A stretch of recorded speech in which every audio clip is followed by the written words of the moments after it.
한 가지 퀴즈 한번 드려볼까요? 예수님께서 이 땅에서 하신 일들을 우리가 한 단어로 만약에 표현해 본다면 여러분들은 어떠한 단어로 예수님의 삶을 묘사하시겠습니까? 예수님이 행하신 삶, 또 예수님이 행하신 기적, 또 베푸신 은혜, 또 다양한 사람들과 다양한 환경 속에서 수많은 일들을 통하여 이 공생애 가운데 예수님께서 하신 그 많은 일들, 어린 시절부터의 또 이 시간부터요, 그렇죠? 또 마지막이 십자가를 지시고 또 부활을 하시고 승천을 하시고 지상 명령을 주신 이 모든 수많은 일들을 만약에 한 단어로 딱 만들어 보신다면 어떠한 단어를 꼽아 보시겠습니까? 성육신, 전도, 좋습니다. 또요? 눈빛이 빨리 너가 해, 그 눈빛으로 하고 계시지 마시고요. 한번 이렇게 속으로 한번 생각하시거나 이렇게 표현하셔도 좋습니다. 성육신, 전도, 십자가, 기도, 좋습니다. 그렇죠? 다양하게 우리가 고백을 할 수 있겠죠. 복음을 전하신 사역, 누구를 만나시고 제자를 삼으신 사역, 다양하게 표현할 수 있습니다.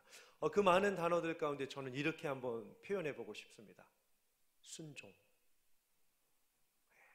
순종.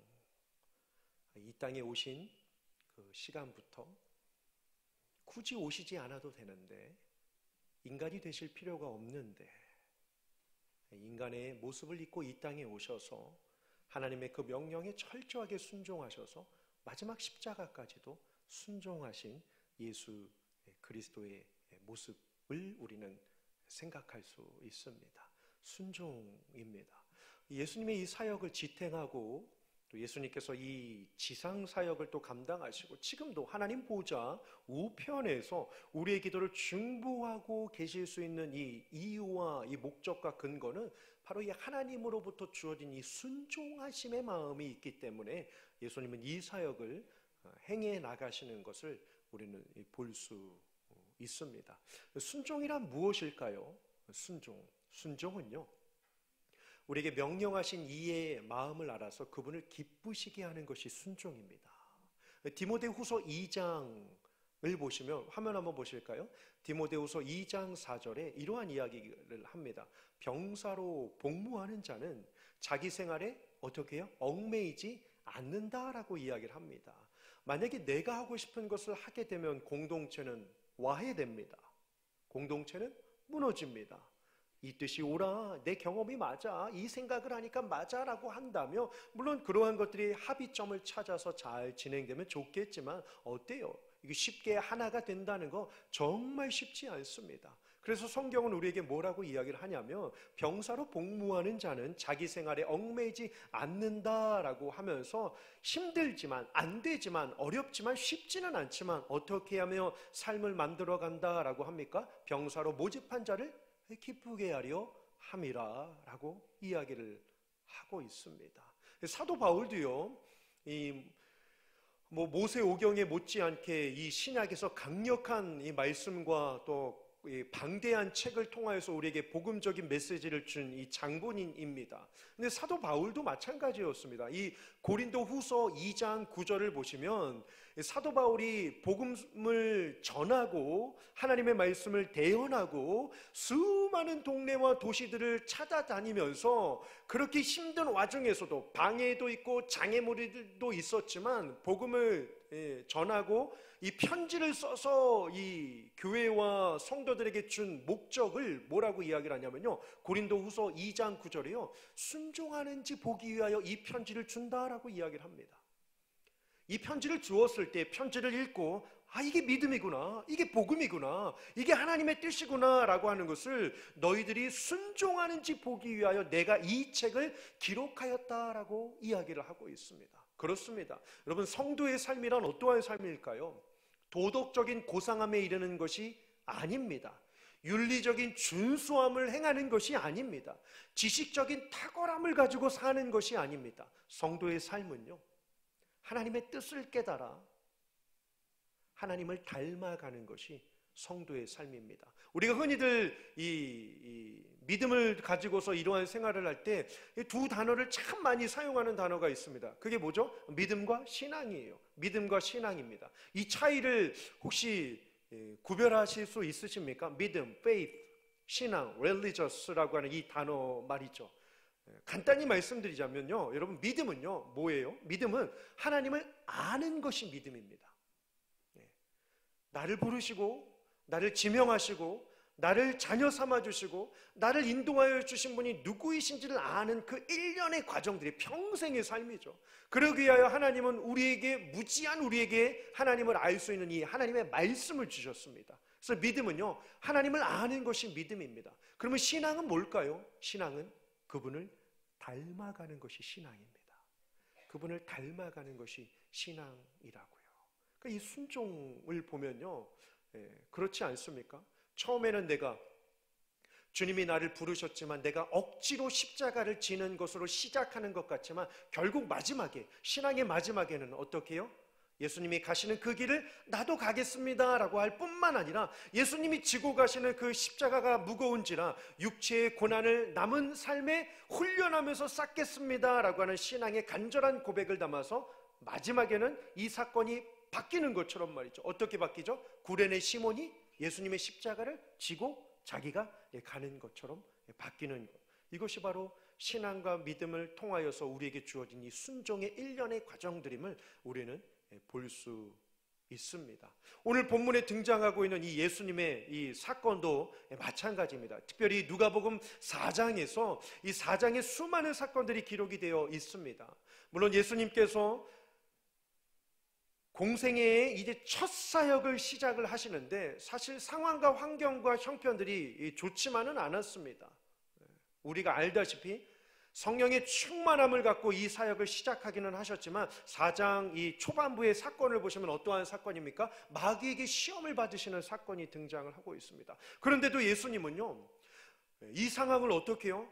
제지하지 않으십니다. 그냥 뿌리쳐내지 않으신다고요. 여러분 보십시오. 예수님이 테스트를 받으셔야 할 분이실까요? 아니요. 예수님이 믿음이 없으셨어요? 말씀이 부족해서요? 신앙의 어떠한 이 시간들이 부족하셨기 때문에 하나님이 보실 때 야 예수야 너 시험을 한번 더 봐야 되겠다라고 하시면서 사탄에게 이끌려 예수님이 시험을 받으신 것일까요? 아니요. 물론 우리는 뭐 다양하게 생각할 수 있겠지만 그 어떠한 상황 속에서도요, 예수님은요 하나님의 그 마음을 잘 깨달아 하나님을 기쁘시게 하기 위해서 이 공생애의 첫 시작인 마귀의 시험에서부터 예수님은 순종하시는 삶을 우리에게 보여주고 계십니다. 그렇지 않습니까? 그래서 저는 오늘 이 아침에요, 예수님께서 이 땅에서 어떠한 삶을 사셨는지 순종의 삶입니다. 그러면 이 시대를 살아가는 우리들에게 있어서 우리도 어떠한 삶을 살아야 하는지 순종의 삶이죠. 이의 설교 제목을 우리에게 부탁하신 일, 우리가 방금 찬양에서 부른 것처럼 우리에게 부탁하신 일을 우리는 과연 어떻게 행해야 할지, 또한 나는 이 일을 지금 영적인 현주소를 살펴보면서 잘 진행하고 있는지 우리 이 아침에 잠깐 한번 살펴보고자 합니다.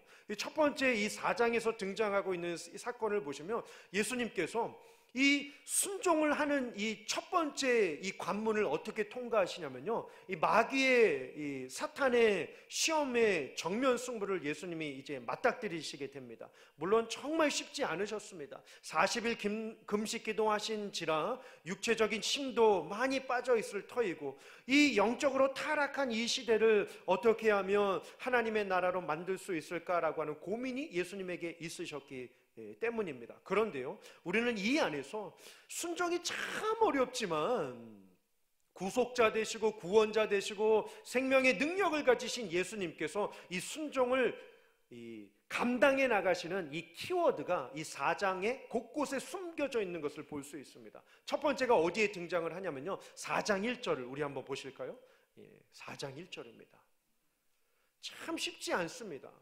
뭐 사실 예수님이시라면 하나님 내가 굳이 이 사탄에게 시험을 받아야 합니까? 라고 항변할 수 있음에도 불구하고 예수님은 아무 말도 하지 않으셔요. 하나님을 향하여 뭐 반대하지 않으시고 뭐 세상을 향하여 불평하지도 않으시고 예수님이 이러한 것들을 이루어 가시기 위하여 예수님이 삼으신 방편을 우리가 오늘 찾아야만 합니다. 그게 뭘까요? 성령의 충만함이에요.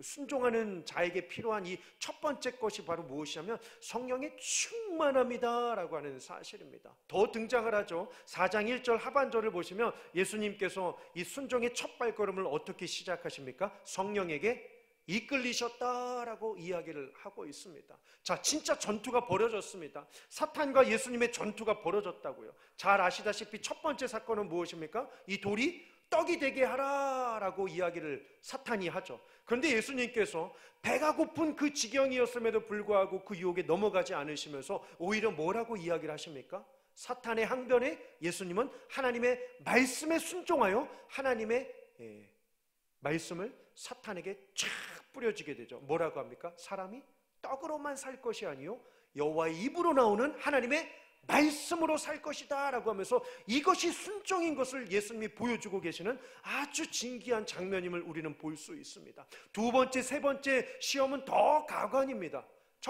두 번째는 뭡니까? 높은 산에 올라가서 절해라. 그러면 이 모든 것들 다 너에게 줄게. 사탄이 유혹을 합니다. 세 번째는요, 높은 곳에서 한번 뛰어내려 보아라. 그러면 이 모든 사람들이 너에게 절할 수 있도록 해줄게 라고 하는 사탄이 유혹을 합니다. 그런데 예수님께서요, 뭐라고 하시죠? 그 자리에서 정말 엄청난 임팩트 있는 이 말씀을 예수님께서 하시게 됩니다. 사실 예수님이 오신 목적도 바로 이 목적이겠죠. 사탄을 향하여 내뿜는 예수님의 말씀을 한번 보실까요? 4장 8절과 4장 12절입니다. 반복되는 것을 찾을 수 있다면 이건 정말 놀라운 은혜죠. 사탄을 향하여 뭐라고 하죠? 한마디로요, 사탄아, 너가 주인인 것 같지만 착각하지 마. 그거예요. 사탄아, 너가 모든 것을 할 수 있지만 착각하지 말라라고 예수님이 이야기를 하십니다. 사탄을 향하여 하시는 예수님의 이 첫 번째 단어를 보십시오. 뭐라고 되어 있나요? 8절과 12절이에요. 주, 그냥 하나님이 아니죠. 너의 하나님이에요. 여러분, 이 단어를 잘 보십시오. 그냥 누군가에게만, 순종을 잘하는 소수에게만, 이스라엘 사람들에게만, 한 시대 사람들에게만 하나님이 아니라 하나님은 어떠한 하나님이라고요? 만국 백성들을 통치하시고 열방과 모든 세계 가운데 처음이요 마지막이 되시고 알파와 오메가가 되시는 그 하나님이 누구이신지를 사탄이 깨닫기를 예수님이 원하셨던 것입니다. 그 예수님의 고백을 보십시오. 주 너의 하나님, 주 너의 하나님을 시험하지 말라. 사탄을 장악하고 있는 분도 하나님이심을 예수님께서 말씀하고 계시는 장면입니다. 여러분, 우리가 잘 알고 있는 이 욥기서예요. 천상의 회의가 열려집니다. 하나님과 천사들과 천국 백성들이 모이고 저 끝자락에 누가 앉아있죠? 사탄의 일부들이 모여 이 1장에서 이 회의를 벌이고 있습니다. 하나님께서, 야, 얘들아, 너희들 저 세상에 있는 욥을 보았느냐? 순전하고 정직하고 경외하고 악에서 떠난 자가 이와 같은 욥이 없다라고 이야기를 합니다. 다 동의를 하고 있는데 저쪽 끝에서 누가요? 사탄이요, 손을 들고 이야기를 합니다. 하나님, 쳐보십시오. 때려보십시오. 하나님이 주신 축복 거두어 보시라고. 그러면 그 사람 불평하고 믿음 홀라당 날려버릴걸요? 하나님께 정면 도전을 내걸게 됩니다. 그래? 하나님이 뭐라고 하시죠? 야, 너가 아무리 그 사람에게 가서 해코지를 한다라고 할지라도 그 사람 믿음 떠나지 않아. 내가 준 믿음 떠나지 않아 라고 하나님이 말씀을 하십니다. 그저 사탄이 뭐라고 하죠? 하나님, 제게 할 수 있는 기회를 주시면 제가 한번 해볼 테니 한번 보시겠습니까? 하나님 뭐라고 하시죠? 거절하지 않으셔요. 왜요? 그가 가운데, 그 마음 가운데 있는 이 믿음의 순종의 강력한 마음을 하나님이 알고 계셨기 때문입니다. 그를 거절하지 않아요. 사탄의 그 제안에 하나님이 거절하지 않으셔요. 그래, 해봐라고 하면서 내버려 두시게 되죠. 물론 욥이 집이 불타버리고 자녀손들이 죽고 소유가 다 빼앗기고 그 몸에 모든 이 각종 질병이 찾아와서 기와장으로 몸을 긁고 있는 상황 속에서도 심지어 아내도 뭐라고 하죠? 차라리 하나님을 욕하고 죽어라라고 이야기를 합니다. 근데 그의 믿음이, 그의 마음이 변하지 않습니다. 그 고난 속에서도 친구들은 너는 죄 때문에, 너는 의롭지 못하기 때문에, 너는 무지하기 때문에 이 고난이 찾아온 거야 라고 하지만 욥은 매 장마다 친구들의 변론 속에서 뭐라고 대답을 합니까? 하나님의 뜻을 찾기를 원합니다. 하나님이 어떻게 나를 인도해 가실지, 하나님 나를 역사하여 주시고 긍휼히 여겨 주시옵소서라고 하는 하나님을 향한 마음을요 떠나지 않는 장면이 욥기서에 기록이 되어 있습니다. 이 정말 아름다운 모습 아닐까요? 제가 그 욥기서를 묵상하다가 이러한 말씀이 떠올랐습니다. 보세요, 여러분. 우리가 잘 알고 있는 이 고린도후서 5장 17절이에요. 그런즉 누구든지 그리스도 예수 안에 있으면 뭐죠? 새로운 피조물이라. 이전 것은 지나갔으니 보라 새 것이 되었도다 라고 이야기를 합니다. 이 구원의 아름다운 이 고백이 사도 바울의 이 현장 속에서 펼쳐지고 있는데요, 어느 날 이 말씀을 읽다가 문득 그러한 생각이 들었습니다. 아, 이 사실을 간과해서는 안 되겠다라고 말이죠. 뭘까요? 그게 뭘까요? 새 피조물이 된 것과 새 피조물로 사는 것은 전혀 다른 이야기입니다. 생각해 보십시오.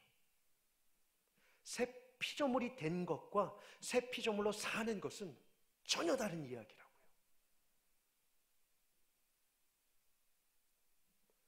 구원을 받았습니다. 어떠한 구원일까요? 신분의 변화에 대한 구원입니다. 잘 생각하셔요. 잘 기억하셔야 됩니다. 정말 중요한 이야기입니다, 여러분.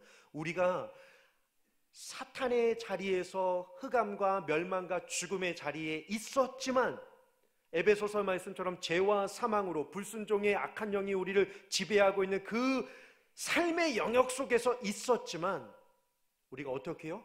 이미 우리는 예수 그리스도의 십자가의 사건으로 말미암아 우리는 신분적 변화, 신분적 구원을 받은 자들입니다.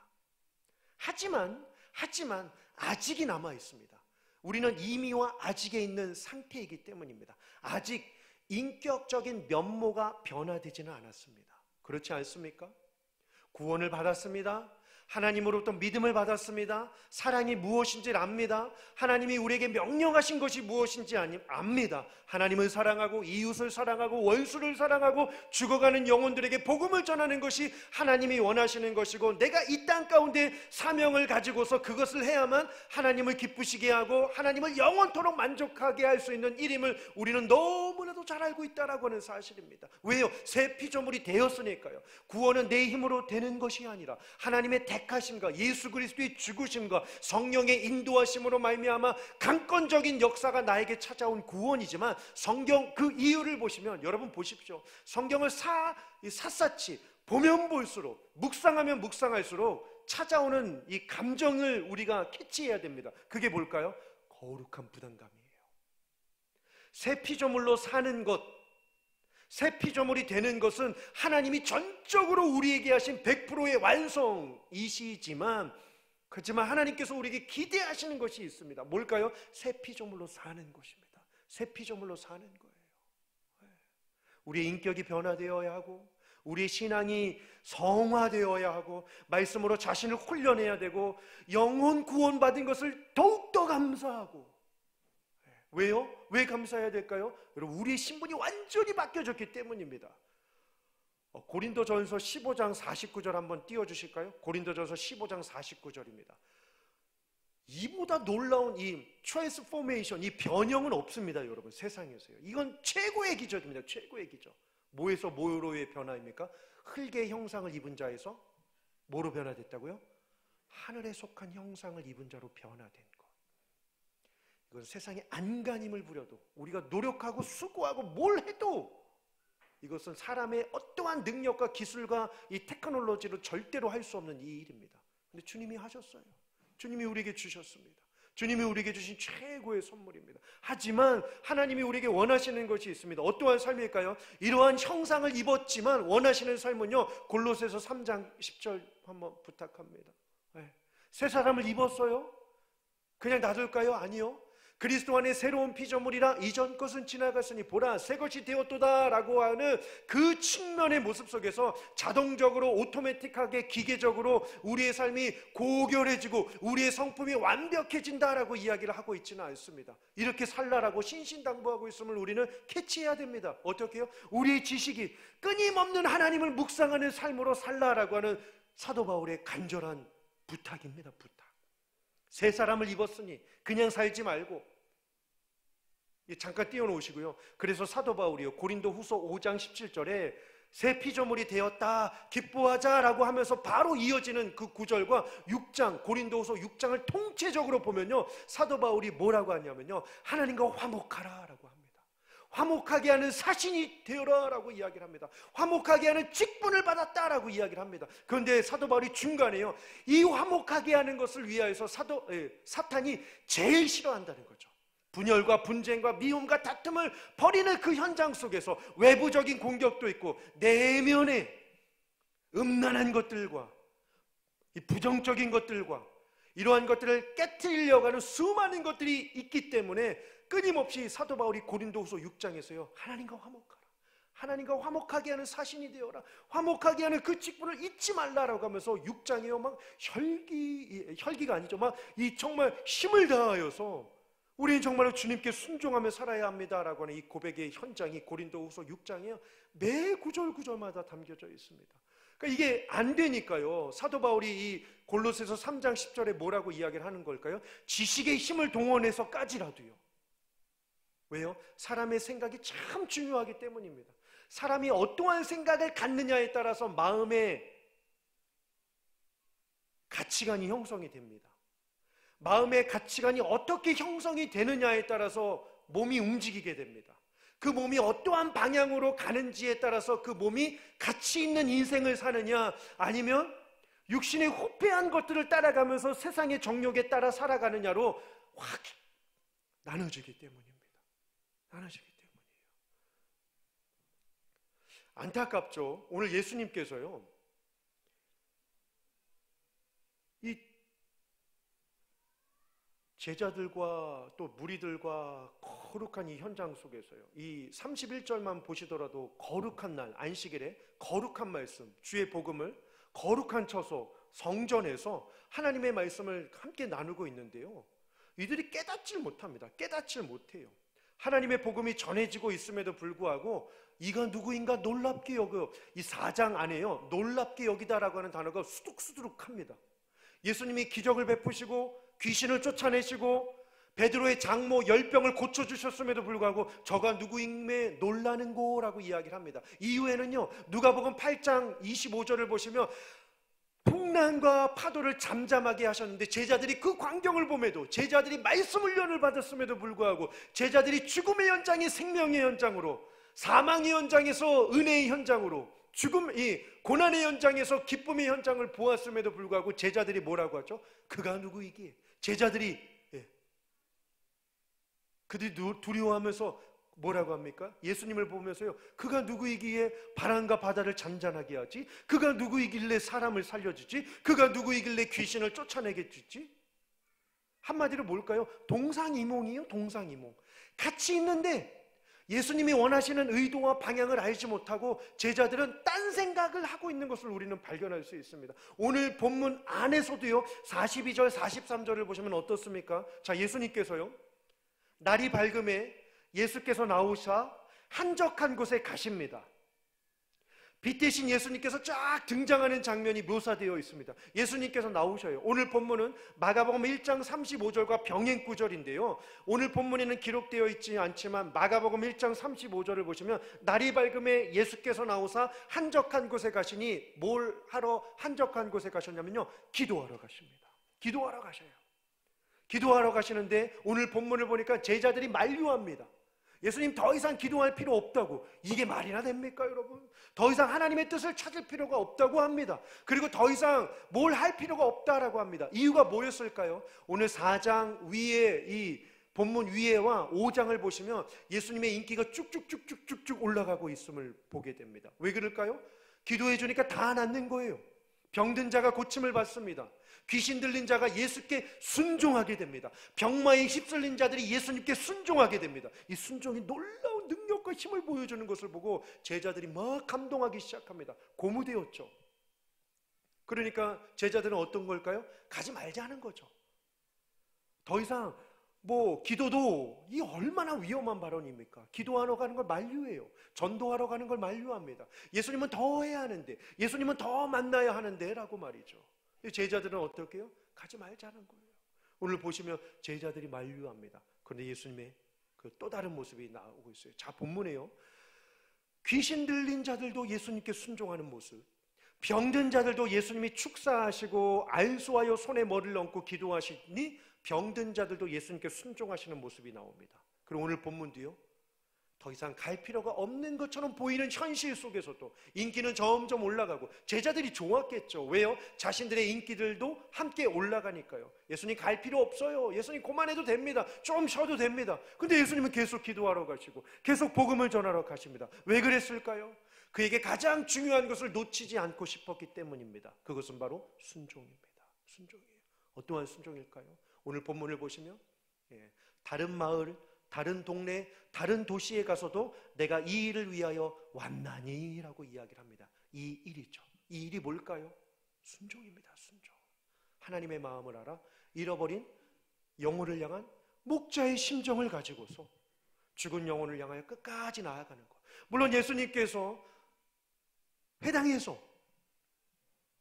또 무리들 앞에서 때로는 바닷가에서 때로는 이 광활한 곳에서 예수님이 복음을 전하실 때 많은 사람들이 칭송을 하는 일도 있었습니다. 많은 사람들이 박수를 치면서 우와 대단하다, 우와 고친다, 우와 놀라운 일이다 라고 하면서 박수를 쳐주는 일들도 있었습니다. 물론 예수님이 그렇게 긍정적인 반응을 받으실 때도 있었지만 오늘 이 4장 안에 이 귀신 들린 자를 쫓아내시기 위한 그 위의 사건을 보시면요, 예수님이 하신 일들이 너무나도 아름다운 일임에도 불구하고 예수님을 붙잡고 낭떠러지로 가서 떨어뜨리려고 하는 그러한 자들도 4장 안에서 등장하고 있는 것을 볼 수 있습니다. 그런데 예수님은 그 고난의 현실 속에서도 수백 가지 장애물들이 있고 수천 가지 부정적인 요소들이 있다라고 할지라도 굴하지 않고 하나님을 바라보면서 끝까지 믿음으로 순종하며 나아가는 것을 볼 수 있습니다. 왜요? 순종이 너무나도 귀하기 때문이죠. 귀신 들린 자도 순종하였고 병든 자들도 예수님 앞에 순종하였습니다.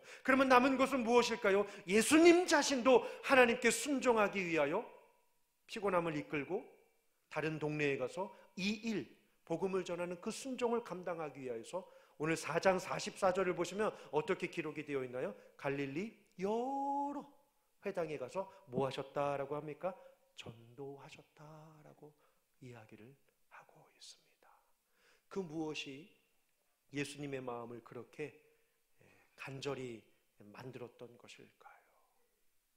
사실 예수님은 유대인이었습니다. 4장 안에서도 보시면 두 가지 예화가 나오고 있습니다. 엘리야 시대에 흉년이 들었을 때 예수님 그때 당시에 선지자들이 그 엘리야가 그에게 가지 않고 사르밧 가부에게 가서 복음을 전하고, 또 한 가지는요, 이 힘겨운 시대 가운데 병들어 지친 자들이 있었지만 나아만 장군에게 가서, 수리아에 있는 이방 나라의 장군에게 가서 복음의 메시지를 전하여 주었던 것처럼 예수님의 관심은 유대인에게만 있는 것이 아니라 하나님을 알지 못하는 모든 자들에게 있다라고 하는 그 이야기를 예수님께서 또 필히 말씀하고 계시는 장면이 이 안에 기록이 되어져 있습니다.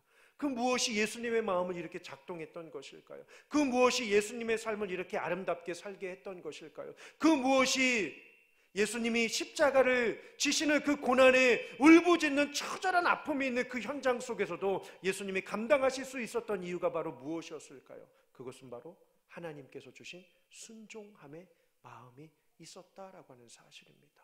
여러분, 귀신 들린 자도 예수님께 순종하고 병마에 힘들어하는 자도 예수님께 순종하고 예수님 자신도 하나님께 순종하여 복음을 전하는 삶을 사신 것을 우리가 함께 보았습니다. 그럼 이제 남은 것은 우리예요. 우리는 어떠한 삶을 살아야 할까요? 마지막으로 이 말씀만 드리고 마치도록 하겠습니다. 가인과 아벨이 같은 날, 같은 시간에, 같은 지역에서 같은 것을 가지고 제사를 드립니다. 근데 이게 웬일입니까? 아벨의 제사의 연기는 하늘로 올라가 향기로운 예배가 되고 하나님이 받으십니다. 근데 반면에 가인도 똑같이 하였지만 가인의 연기가 땅으로 사라지고 그 예배 제사가 받아지지 않은 것을 성경은 말씀하고 있습니다. 차이점이 뭘까요? 차이점이 뭘까요? 순종과 함께 빗대어 설명해 보자면 바로 이것입니다. 외면상의 행동은 똑같아 보일지는 몰라도 내면에 거룩한 성품이 달랐기 때문입니다. 하나님을 향한 그 마음이 달랐기 때문입니다. 똑같은 자리에서 똑같이 예배하고 똑같은 모습으로 가인과 아벨이 함께 제사를 드렸지만 하나님 받지 않으시고 눈과 예배는 하나님이 받으셨습니다. 외면의 모습은 다를 바가 없지만 그럼 우리는 어디서 찾을 수 있을까요? 내면에. 새 피조물이 된 것은 모두에게 주어졌지만 새 피조물로 사는 것은 결코 쉽지 않습니다. 그래서 하나님께서 우리에게 더 큰 은혜를 주시려고 고난을 주시는 것 같습니다. 율례를 깨닫게 하시기 위하여, 하나님을 더 붙잡게 하시기 위하여. 물론 맞이하는 고난은 너무나도 힘들고 크고 어렵고 아프지만 그 이후에, 고난의 배후에 베풀어 주실 하나님의 축복이 우리 가운데 분명히 기다리고 있음을 우리는 기억하면서 참 이 순종이 어렵지만 우리에게 부탁하신 것임을 늘 기억하면서 이 한 주간 우리 한번 이렇게 살아보시길 원합니다. 나는 내 마지막 남은 이 인생 속에 무엇을 가지고 순종하며 살아야 할까라고 말이죠. 더 쉽게요, 하나님이 내게 부탁하시는 것이 무엇일까라고 말입니다. 영혼을 사랑하는, 영혼을 구원하는, 그리고 영혼을 주께로 인도하는 일임을 우리는 아마도 똑같이 다 같이 그 결과에 아마 모아지지 않겠습니까? 우리에게 부탁하신 일입니다. 먼저 우리가 구원을 받았음을 기뻐하면서 여전히 우리 주변에 하나님을 알지 못하고 예수 그리스도의 옛자도 알지 못하고 듣지 못하고 죽어가는 수많은 영혼들이 있음을 기억해야 합니다. 올해 우리가 처음 시작하면서 새가족 카드, 우리가 불신자 카드를 작성하여서 하나님 앞에 한 해를 품고 지금까지 열심히 달려온 것처럼 말입니다. 잊지 않으셨으리라 생각합니다. 쉽지 않겠지만 이것만은 기억합시다. 하나님이 우리를 포기하지 않으십니다. 그러니 우리도 그 영혼을 포기하지 맙시다. 이 한 주간 영혼의 그 거룩한 순종 가운데 하나님의 역사와 능력이 함께 하시기를 주님의 이름으로 축원합니다.